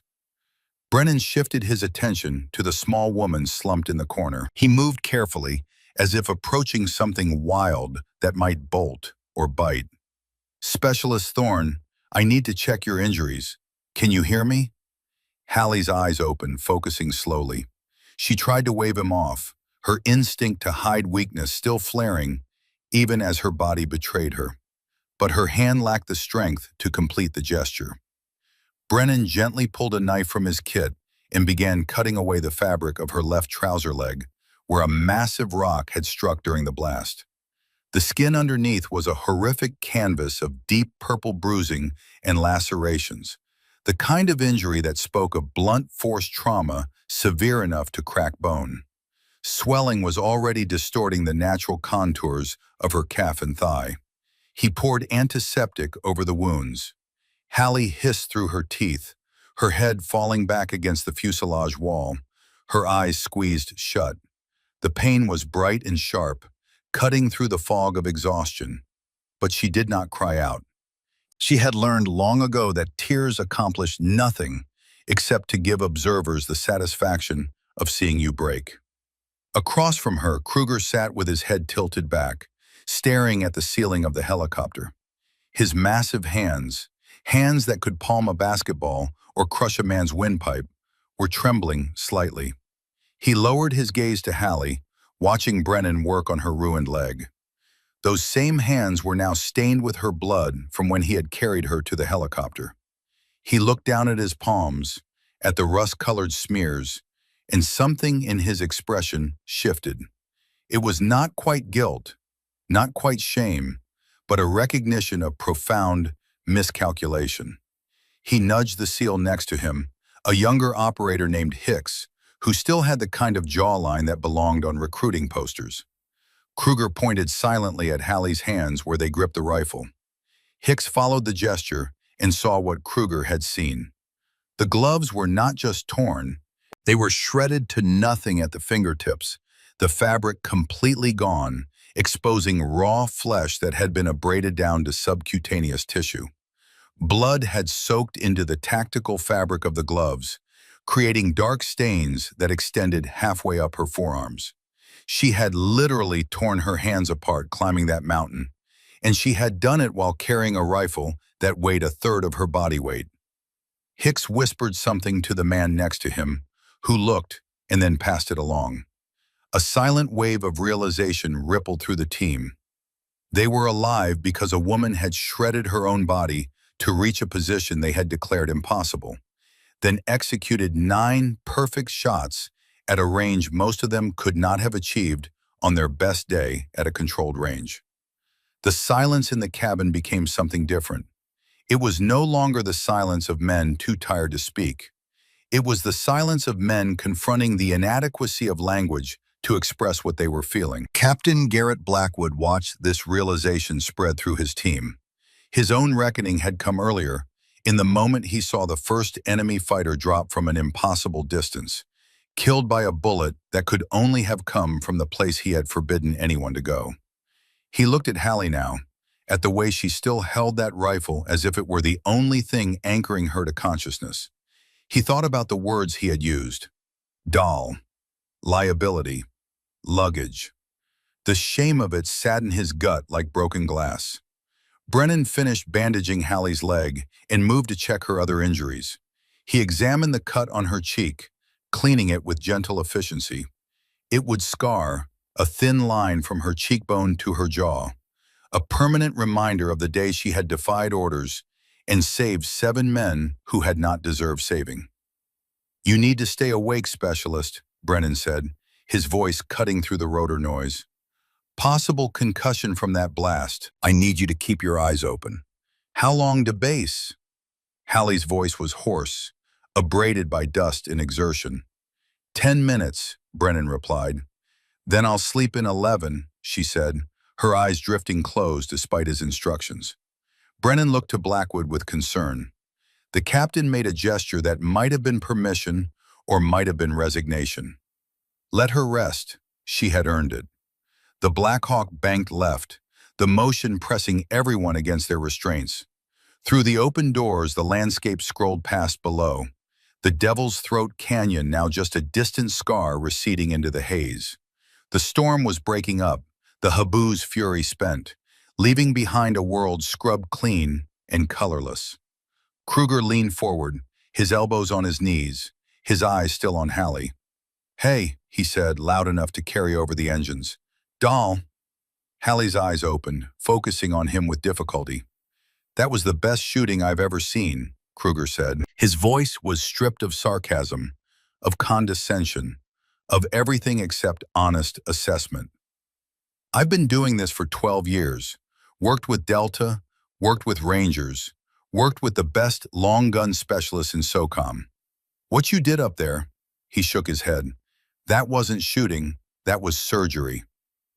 Hallie did not respond immediately. She simply looked at him, evaluating whether this was another test, another setup for humiliation. But Kruger's eyes were steady, sincere. "Just doing my job," she finally said. "No," Blackwood interjected, his voice rough with pain and something deeper. "You did our job too. You did the job I should have done, which was to listen when someone with better information tried to save my life." The helicopter shuddered through turbulence, the frame groaning. No one spoke for a long moment. "For what it's worth," Blackwood continued, "you were right. About everything. The canyon, the tracks, the high ground. I ignored you because I was an arrogant asshole who thought his experience mattered more than your analysis." He paused, working his jaw. "That stops now." Hallie held his gaze. "Permission to speak freely, sir?" "Granted." "I don't need an apology," she said. "I need you to do better next time someone challenges your plan, regardless of who they are or what they look like. Because next time, I might not be there to fix it." The rebuke hung in the air, sharp and clean. It was not delivered with anger or bitterness. It was a professional assessment from one operator to another, the kind of after-action feedback that only peers could deliver. Blackwood absorbed it, nodded once. Understood. The base appeared on the horizon, a collection of tan structures and prefabricated buildings surrounded by HESCO barriers and concertina wire. The helicopter began its descent, the pilot calling in their approach over the radio. The crew chief moved to the door, preparing for landing. 30 seconds, he shouted. The skids touched down with a jolt. The crew chief threw open the doors and the blast of hot air from outside rushed in, carrying with it the smell of jet fuel and baked earth. Medical personnel were already running toward the helicopter, alerted by radio that there were casualties inbound. Brennan jumped out first, waving the medics toward Blackwood. GSW to left shoulder, through and through, significant blood loss. He needs a surgeon, now. Two medics moved to Blackwood, helping him out of the helicopter despite his protests. He kept looking back at Hallie, as if afraid she would disappear if he took his eyes off her. Kruger unbuckled and moved to Hallie's position. He reached down, intending to carry her again, but she shook her head. I can walk, she said. Your leg is destroyed, Kruger countered. Then I'll limp. Hallie pushed herself upright, using the rifle as a crutch. She took one step and her left leg buckled immediately. Kruger caught her before she hit the deck. Stubborn as hell, he muttered, but there was admiration in his voice. He picked her up, this time with her permission implied if not explicitly given, and carried her out into the brutal sunlight of the afternoon. A medic tried to take the ShyTac from her as Kruger set her on a stretcher. Hallie's grip tightened. Touch my weapon and you'll need a medic, she said, her voice deadly serious despite her condition. The medic stepped back, hands raised. Kruger gently pried her fingers from the rifle, holding it carefully, treating it with the reverence usually reserved for religious artifacts. I've got it, Thorne, he said. I'll clean it, check it, and have it back to you before chow. I promise on my tabs. Hallie searched his eyes, evaluating the sincerity of the promise. Finally, she released her grip. Kruger took the rifle, surprised by its weight even though he had known intellectually how heavy it was. Thank you, she whispered, and then her eyes closed as the medics wheeled her toward the aid station. The team stood on the tarmac, watching her disappear into the medical tent. They were filthy, exhausted, several of them wounded, but they were alive. Every single one of them was breathing because a woman they had dismissed as a quota, a checkbox, a doll, had refused to accept their judgment of her capabilities. Blackwood, being led away by medics who were trying unsuccessfully to get him to lie down, turned back to his team. Debrief in 6 hours. Medical clearance or not, everyone attends. We have paperwork to file. 6 hours later, the Tactical Operations Center felt different. The air conditioning still hummed, the generator still droned, but the atmosphere had changed in a way that was difficult to quantify. Colonel Sterling sat behind his field desk, reviewing the preliminary after-action report with the careful attention of a man who knew that what was written today would be studied in classrooms years from now. Captain Blackwood stood at parade rest in front of the desk, his left arm now properly immobilized in a sling, an IV catheter still taped to his right forearm from the rapid blood transfusion he had received. His face was still pale, but his eyes were clear and focused. Colonel Sterling looked up from the report, a rare smile breaking his weathered features. The colonel was 58 years old, with iron-gray hair cut to military precision and the kind of face that had seen too many flag-draped coffins to ever fully relax. Outstanding work, Captain, Sterling said, tapping the folder. Intelligence confirms 9 hostiles KIA, including a high-value logistics commander we've been hunting for 6 months. You extracted your entire team with 0 fatalities, despite walking into a prepared ambush. He leaned back in his chair. That's the kind of leadership that earns commendations. I'm putting you in for a Bronze Star. Blackwood's jaw tightened. With respect, sir, The report is incomplete. Sterling's eyebrow raised. Incomplete how? The ambush was effective, sir. My team was pinned down and combat ineffective within the first 30 seconds.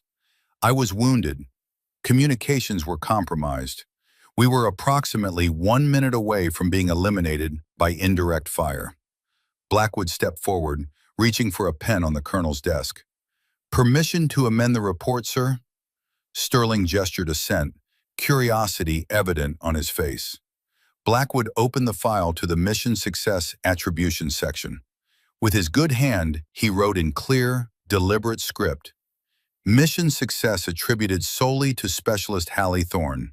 Confirmed kills, 9. Engagement range, 3,050 meters. Environmental conditions, Class 5 Habu, sustained winds 45 to 60 knots, near zero visibility. He continued writing, Specialist Thorne disobeyed direct orders to remain with the main formation, conducting a solo technical climb to establish overwatch position on Hill 3050. Her tactical assessment of enemy positions and likely ambush sites was accurate. My decision to ignore her analysis nearly resulted in total team loss. Her precision fire eliminated all threats and enabled successful extraction.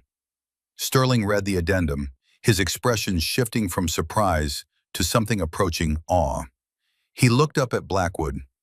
She made 9 kills at over 3,000 meters? In a sandstorm? Yes, sir. I watched 7 of them through my optics once visibility improved enough to see the ridge. The shots were surgical. No wasted ammunition, no misses. Each kill eliminated a specific tactical threat in order of priority. Blackwood's voice was steady, professional, but beneath it ran a current of something that might have been reverence. She saved 7 lives, sir. If there's a medal to be awarded, it belongs to her, not me. Sterling sat back, processing this information. He had been in the military for 36 years, had seen combat in 3 different conflicts, had commanded at every level from platoon to battalion. In all that time, he had learned that the best leaders were the ones who could admit when they were wrong and give credit where it was due. The problem, Captain, is that what you're describing borders on impossible. 9 kills at that range, in those conditions? The ballistic computers can't even generate reliable firing solutions past 2,000 meters in clear weather. In a Habu? He shook his head. If I put this in the report as written, people will think we're fabricating it for publicity. Then we'll provide the evidence, sir. The Chi-Tac will have carbon scoring consistent with 9 rounds fired. We can recover brass casings from her firing position. We can document her injuries consistent with the climb and defensive engagement. And we have 7 witnesses who will testify under oath that every word of this is accurate. Sterling studied Blackwood for a long moment, reading the conviction in the younger man's eyes. You're putting your credibility on the line for her. No, sir, Blackwood corrected. I'm putting the truth on paper. She put her life on the line for us. The least I can do is make sure her record reflects what actually happened. Sterling picked up his pen and signed the amended report. Agreed. I'll forward this to SOCOM with a recommendation for immediate recognition. At minimum, she's earned an Army Commendation Medal with Valor Device. More likely, we're looking at a Silver Star. He paused. For what it's worth, Captain, what you just did, admitting you were wrong, giving credit to a subordinate who saved your life, that's the mark of a real leader. Blackwood simply nodded, not trusting his voice. Dismissed, Sterling said. Get some rest, and send Specialist Thorne to see me when medical clears her for duty. I want to shake her hand. Blackwood saluted with his good arm and walked out into the fading light of late afternoon. The base medical facility was a series of climate-controlled tents connected by covered walkways, smelling of antiseptic and the particular sterility of military medicine. Hallie lay on a cot in the recovery area, her left leg elevated and wrapped in compression bandages, an IV drip feeding fluids and antibiotics into her system. She had refused the morphine they offered, accepting only ibuprofen for the pain. Dulled senses were a liability she would not accept, even here in relative safety. She was not asleep, though her eyes were closed. She was running through the mission in her head, analyzing each shot, each decision, looking for mistakes. It was what she always did after an engagement. The time to celebrate was later, if ever. The time to learn was now. She heard boots on the concrete floor, the distinctive rhythm of someone walking with purpose. She opened her eyes. Captain Blackwood stood at the foot of her cot, his arm in its sling, looking down at her with an expression she could not quite read. It was not the dismissive irritation from their first meeting, nor the desperate gratitude of a man being rescued. It was something more complex, more human. "Specialist Thorne," he said formally, "how are you feeling?" "Like I fell down a mountain, sir," she replied, the ghost of dark humor in her voice. "That's because you did." Blackwood pulled up a metal folding chair and sat, a gesture of equality that was unusual given the rank difference. "I just came from Colonel Sterling's office. I amended the after-action report to reflect your actual contribution to the mission's success." Hallie's expression did not change. "That wasn't necessary, sir." "It was absolutely necessary," Blackwood countered. "What happened out there needs to be documented accurately, not for publicity, not for politics, but because when the next junior operator questions a senior leader's plan, that leader needs to remember what happened when I didn't listen to you." He leaned forward, his elbows on his knees, his voice dropping to something more private. "You were right. I should have listened. I'm not apologizing to make myself feel better. I'm acknowledging that I was professionally negligent. I let my biases override good tactical analysis, and I nearly got my entire team killed because of it." Hallie watched him carefully. She had heard apologies before, had heard plenty of men say sorry when what they really meant was, "Please don't file a complaint." But Blackwood's body language was open, vulnerable in a way that military officers rarely allowed themselves to be in front of enlisted personnel. "By regulation, I disobeyed a direct order in a combat zone," she said quietly. "That's grounds for court-martial." "By regulation, yes," Blackwood agreed. "But by the law of battlefield necessity, you made the correct tactical decision. You saw what I couldn't see, and you acted on it despite the personal and professional consequences." He straightened slightly. "I'm logging it as initiative in the absence of reliable communications. The radios were compromised by the storm. You couldn't receive clear orders, so you executed your best tactical judgment. That's exactly what we train operators to do." The corners of Hallie's mouth twitched, not quite a smile, but the foundation of one. "You're bending the truth pretty hard there, sir. I'm interpreting events in the most favorable light, which is my prerogative as mission commander," Blackwood replied. "The truth is that you saved 7 lives, and you deserve recognition for that, not punishment." He stood, preparing to leave, but paused. "I learned something today, Thorne. I learned that I've been measuring people by the wrong metrics. Size, strength, background. None of it matters if the fundamentals are missing. And you have the fundamentals: tactical awareness, technical skill, physical courage, and the willingness to stand alone when you know you're right." "Thank you, sir," Hallie said and meant it. Blackwood nodded and walked away, his boots echoing on the concrete. Hallie lay back on the cot, staring at the canvas ceiling of the tent. Something had shifted today, something fundamental. She had spent 4 years trying to prove she belonged, trying to earn respect that always seemed just out of reach.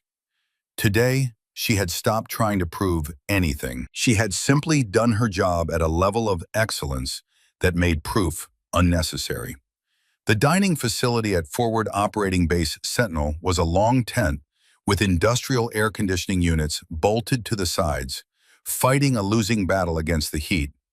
Inside, long tables made of plywood and sawhorses were arranged in neat rows, and the smell of institutional food hung in the air, a mix of overcooked meat, powdered potatoes, and coffee that had been sitting on a burner too long. It was 1800 hours, the dinner rush, when 300 soldiers cycled through to refuel before night operations began. The room buzzed with conversation, the particular brand of military humor that was 50% gallows comedy and 50% coping mechanism. Hallie entered through the side door, moving slowly, her left leg stiff and painful, despite the compression wrap and the ibuprofen. She had declined the crutches the medic offered, accepting only a knee brace that provided some stability. Walking hurt, but being carried hurt worse, in ways that had nothing to do with physical pain. She wore a clean uniform, the first in 2 days, and had taken the time to shower despite the logistics of keeping her bandaged leg dry. Her hair was still damp, slicked back tight against her skull. The cut on her cheek had been closed with butterfly bandages, a thin line that would probably scar. She moved through the food line, accepting portions of whatever was being served without really looking at it. Chicken, rice, vegetables that had been cooked to the point of structural failure. She grabbed a carton of milk and a small salad, the kind of meal that was about sustenance rather than enjoyment. The dining facility was crowded, every table occupied by clusters of soldiers in various states of exhaustion and cleanliness. Hallie scanned the room, looking for an empty corner, a place where she could eat quickly and disappear before anyone decided to ask questions or offer congratulations she did not want. She found a small table in the far corner, near the exit, with her back to the wall. Old habits. She sat down carefully, extending her injured legs straight out to minimize the pressure on the bruised tissue, and began to pick at her food without appetite. She was 3 bites into her meal when the doors at the main entrance opened and Viper team walked in. They moved as a unit, still carrying themselves with the particular swagger of Tier 1 operators, despite the bandages and the visible exhaustion. Kruger was in the lead, his massive frame drawing eyes from every direction. Behind him came Brennan, Hicks, and the others, all of them cleaned up but still bearing the marks of the day's violence. Captain Blackwood was last, his arm in its sling, moving more carefully than the others, but refusing to show weakness. Normally, Viper Team commanded the large center table, the prime real estate where they could spread out and hold court. Hallie watched them move toward it, expecting them to take their usual positions. She kept her head down, focusing on her food, trying to become invisible through sheer force of will. But they did not stop at the center table. Kruger's eyes swept the room and locked onto Hallie's corner position. He changed direction, walking directly toward her table. The others followed without question, trusting his navigation. Hallie looked up, confusion evident on her face, as Kruger stopped directly opposite her. He was holding a plastic tray loaded with enough food for 2 people, his expression neutral, but his eyes communicating something that might have been respect. He did not ask permission. He simply pulled out the metal folding chair and sat down, the chair groaning under his weight. His large frame seemed to overflow the small space, but he made no move to crowd her. Then came Brennan, pulling up a chair on her left. Then Hicks. Then the others, dragging chairs from nearby tables with loud scraping sounds that drew the attention of the entire dining facility. They surrounded her table, not to intimidate but to fortify, creating a perimeter of operators that sent a clear message to everyone watching. She is one of us. The room's volume dipped noticeably as 300 pairs of eyes turned to watch this unprecedented display. In the rigid hierarchy of military dining facilities, where rank and unit cohesion dictated seating arrangements, this was a public declaration of acceptance that screamed louder than any ceremony could. Blackwood was last to sit, taking the seat directly across from Hallie. His good hand unwrapped his silverware with deliberate care. He did not make a speech. He did not explain. He simply looked at her, nodded once, and began to eat. Kruger opened a carton of milk, took a sip, and then pushed the salt shaker across the table toward Hallie. "Pass the salt, doll." The nickname hung in the air for a moment, and Hallie understood instinctively that this was the test. The word could still be an insult, could still carry the weight of dismissal. Or it could be something else, a call sign, a term of endearment earned through shared trauma and mutual respect. The context made all the difference. Hallie picked up the salt shaker and slid it across to Kruger, her eyes meeting his. Here. Kruger's beard shifted in what might have been a smile. He salted his food with exaggerated care, then looked back at her. That was some shooting today, Thorne. Best I've ever seen, and I've worked with some legends. Just doing my job, Hallie replied, the same deflection she always used. No, Brennan interjected from her left. You did our job. You kept us alive when we made stupid choices. There's a difference. Hicks, the younger SEAL with the recruiting poster jawline, leaned forward. How long did it take you to climb that mountain? That cliff face is rated as a technical climb, even with proper gear. You did it in a storm, in full kit, with that cannon on your back. 40 minutes, Hallie said quietly. Give or take. 40 minutes, Hicks repeated, shaking his head in disbelief. I couldn't do that climb in 40 hours. You could, Hallie replied. If the alternative was watching your team die, motivation is a powerful thing. The conversation flowed naturally after that, the team discussing the mission with the kind of analytical detachment that came from years of turning violence into data. They dissected tactics, argued about alternative approaches, debated whether the haboo had helped or hindered the enemy's ambush. It was the language of professionals, and Hallie spoke it fluently. She noticed something else happening as they talked. Other soldiers in the dining facility were watching, listening. Word had already spread through the base about what had happened, the details growing more exaggerated with each retelling. But seeing Viper Team, the most elite unit on base, treating this small woman as an equal, that carried more weight than any story. At one point, a young female soldier approached the table hesitantly. She was maybe 22, wearing the uniform of a combat engineer, her name tape reading Reeves. She stopped a respectful distance away, uncertain whether to interrupt. Brennan noticed her first. Can we help you, Private? Reeves looked at Hallie, her eyes wide with something that might have been admiration or might have been desperate hope. Ma'am, I just wanted to say thank you. Hallie looked up confused. For what? I don't know you. You don't have to know me, Reeves said, her voice gaining strength. What you did today matters. It matters to all of us who are trying to prove we belong here. Hallie set down her fork, considering her response carefully. I'm not an officer, so don't call me ma'am. And I didn't do it for you. I didn't do it to make a statement. I did it because my team was in danger, and I had the skills to help. The bluntness of the statement might have crushed someone else, but Reeves just nodded, understanding the deeper message. Competence first, identity second. But, Hallie continued, her voice softening just slightly, I'm glad if it helps. Just remember that you don't owe anyone an explanation for being here. You just owe them your best work. Do that, and the rest takes care of itself. Reeves nodded again, this time with a smile, and returned to her table. The meal continued. The conversation shifted from tactical analysis to the kind of crude humor that soldiers use to cope with trauma. Kruger told a story about a deployment in Afghanistan that was probably 30% truth and 70% embellishment. Hicks countered with a tale about a training exercise gone wrong that had everyone laughing despite themselves. Hallie found herself relaxing in a way she rarely did. The constant tension of being evaluated, of being judged, of needing to prove herself easing just slightly.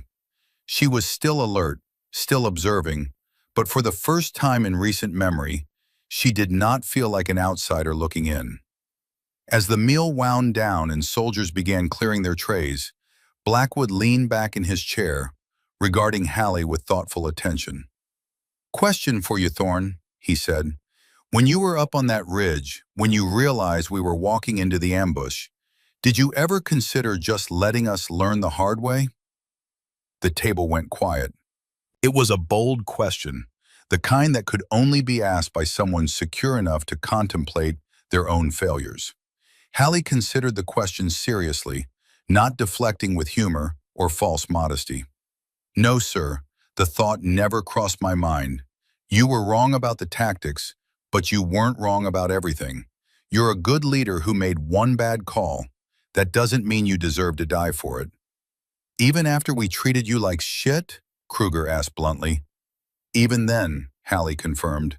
Being a professional means doing your job, regardless of how you're treated. If I only saved people who were nice to me, I'd be in the wrong line of work. Blackwood nodded slowly, absorbing this. That's a level of discipline I'm not sure I could match. That's the difference between ego and duty, Hallie said simply. Ego wants vindication. Duty just wants the mission to succeed. The simplicity of the statement landed with unexpected weight. These were men who had spent their careers in a culture that valorized toughness, aggression, dominance. The idea that true strength might look like humility was a perspective many of them had never fully considered.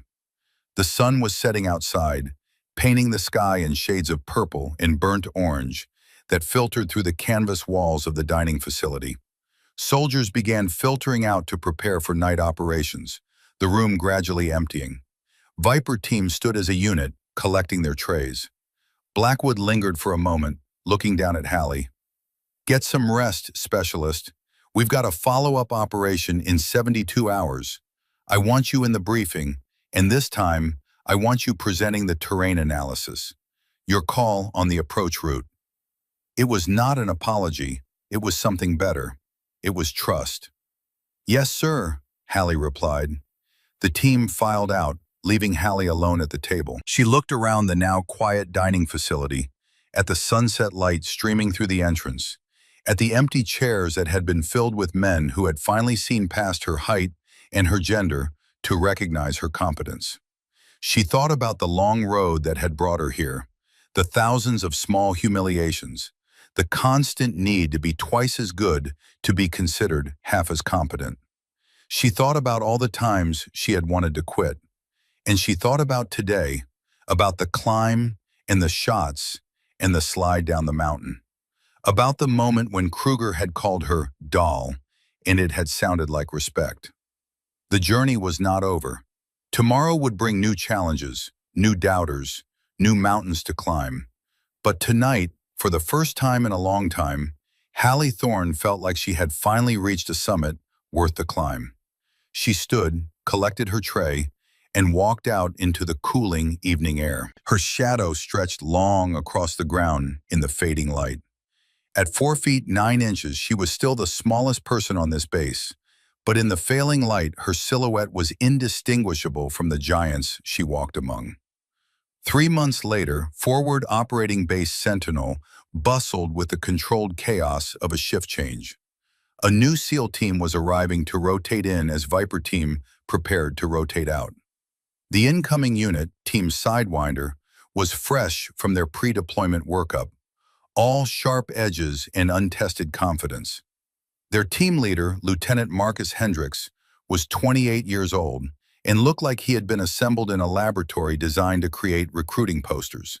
Square jaw, broad shoulders, the kind of natural athleticism that made physical training look effortless. He had graduated top of his class at Coronado, had distinguished himself in 2 previous deployments, and carried himself with the unearned certainty of someone who had never truly failed at anything important. He walked across the tarmac with his team sergeant, a 40-year-old combat veteran named Weaver, who had seen enough wars to know that the young always thought they were invincible, right up until the moment they learned otherwise. "So this is Sentinel," Hendricks said, surveying the base with the critical eye of someone looking for flaws. "Doesn't look like much. Where's the team we're replacing?" "Viper team rotated to rear area yesterday," Weaver replied, checking his roster. "But their sniper attachment is still here. Extended deployment for specialized training." "Their sniper?" Hendricks asked. "Any good?" "I don't know much," Weaver admitted. "Just that she's been here for 6 months, and Viper team requested she stay on for the transition." Hendricks stopped walking. "She? They attached a female sniper to a SEAL team?" "Apparently," Weaver said, his tone carefully neutral. Hendricks shook his head, a smirk playing at the corners of his mouth. "Great. Another diversity checkbox. Bet she spent the last 6 months making coffee while the real operators did the work. Weaver did not respond immediately. He had learned over 20 years in the teams that the loudest voices were rarely the most informed. They continued across the base toward the equipment bay. As they approached, Weaver noticed a small figure working at a cleaning station set up outside the bay. A woman, barely 5 feet tall, was field stripping a massive rifle with the kind of practiced efficiency that came from thousands of repetitions. Hendricks saw her at the same time. His smirk widened. "Well, look at that," he said loud enough to carry. "They gave the armorer a doll to play with. That rifle's bigger than she is." His team, hearing their new commander's joke, chuckled dutifully. Weaver, however, had noticed something that Hendricks had not.